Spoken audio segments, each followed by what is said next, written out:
Hello friends, welcome to IIM chef channel. இன்றைக்கி நம்ம channel என்ன பார்க்க போகிறோம்னா, ஒரு சூப்பரான வெஜிடபிள் பிரியாணி தான் பார்க்க போகிறோம். வாங்க எப்படி செய்யுதுன்னு பார்க்கலாம். வெங்காயம், உருளைக்கிழங்கு, கேரட், பீன்ஸ், பச்சை மிளகாய் தேவையான அளவு கட் பண்ணி வச்சுக்கோங்க. பட்டாணி வேணும்னா செய்யறது கொஞ்சம் நேரத்துக்கு முன்னாடி ஊற வச்சு ரெடியாக எடுத்து வச்சுக்கோங்க. அப்படி வேணாம் அப்படின்னு நீங்கள் போடணும்னு அவசியம் இல்லை.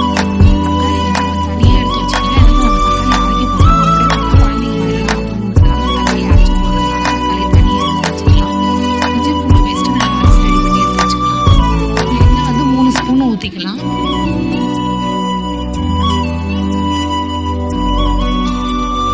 நெய் வந்து 1 ஸ்பூன் ஊற்றிக்கலாம். நீங்கள் அதிகமாக நெய் விரும்பி சாப்பிட்றவங்களா இருந்தால் 1.5 ஸ்பூன் கூட ஊற்றிக்கோங்க. பட்டை லவங்கம்லாம் அதிகமாக போட்டால் நல்லா இருக்காது. அதனால பிரியாணி இலை மட்டும் போட்டுக்கலாம். அது கூட வாசனைக்காக இது ஏலக்காவும் ஆட் பண்ணிக்கலாம். இப்போ நம்ம கட் பண்ணி வச்ச வெங்காயத்தை ஆட் பண்ணி நல்லா கிண்டி விட்டுக்கலாம்.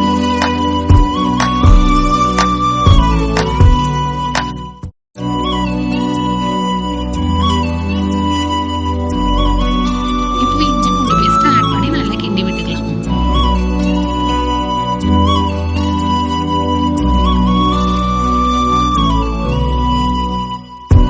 பச்சை மிளகாய் ஆட் பண்ணிக்கலாம்.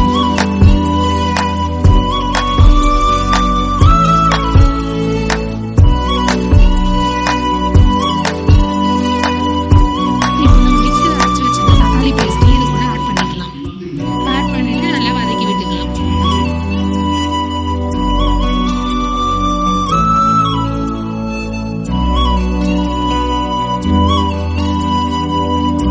இப்போ இது கூட புதினாவும் ஆட் பண்ணிக்கலாம். புதினாவும் கொத்தமல்லி ஆட் பண்ணால் நல்லா டேஸ்ட்டாக இருக்கும். அதனால ஆட் பண்ணிக்கலாம்.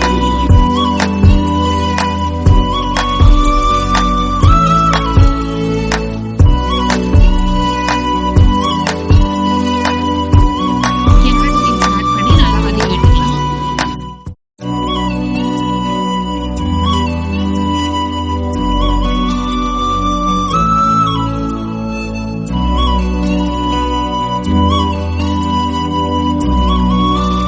நம்ம கழுவி சுத்தம் பண்ணி வச்சிருந்த பட்டாணியும் இது கூட ஆட் பண்ணிக்கலாம்.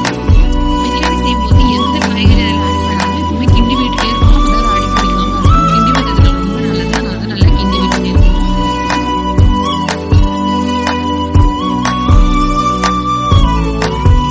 உங்களுக்கு தேவையான அளவுக்கு உப்பு ஆட் பண்ணிக்கோங்க. மஞ்சத்தூள் 1 ஸ்பூன் ஆட் பண்ணிக்கோங்க. காரத்தூள் வந்து 1.5 ஸ்பூன் கிட்டத்தட்ட ஆட் பண்ணிக்கோங்க. இல்லைன்னா உங்களுக்கு தேவையான அளவு கூட நீங்கள் யூஸ் பண்ணி போட்டுக்கலாம். கரம் மசாலா 1 ஸ்பூன் ஆட் பண்ணிக்கோங்க. அவ்வளோதான். இப்போ நமக்கு தேவையான எல்லா மசாலாவும் ஆட் பண்ணியாச்சு. சில பேர் பிரியாணிக்கு இன்னும் எக்ஸ்ட்ரா மசாலா இல்லை பிரியாணி மசாலா கூட ஆட் பண்ணுவாங்க. ஆனால் அதெல்லாம் டேஸ்ட் இல்லை. இது மட்டும் ஆட் பண்ணாலே போதும். நமக்கு தேவையான எல்லா மசாலையும் ஆட் பண்ணி நல்லா கிண்டி விட்டுக்கலாம்.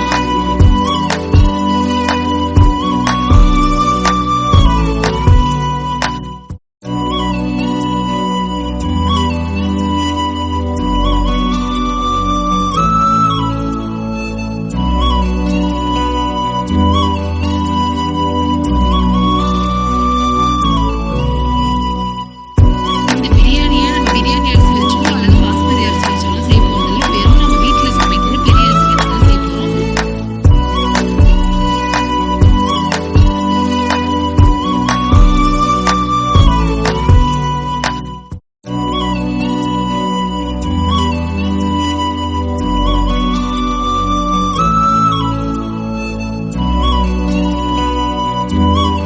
நீங்கள் எந்த அளவுக்கு பிரியாணி செய்கிறீங்களோ அதுக்கு ஏற்ற அளவுக்கு தண்ணி ஊற்றிக்கோங்க.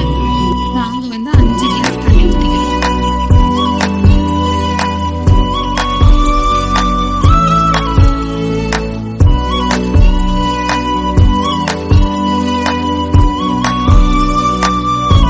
அவ்வளோதான். இப்போ நம்ம சூப்பரான பிரியாணி ரெடி ஆயிடுச்சு. நீங்களும் வீட்டில் ட்ரை பண்ணி பார்த்துட்டு எப்படி இருக்குன்னு கமெண்ட்டில் சொல்லுங்கள்.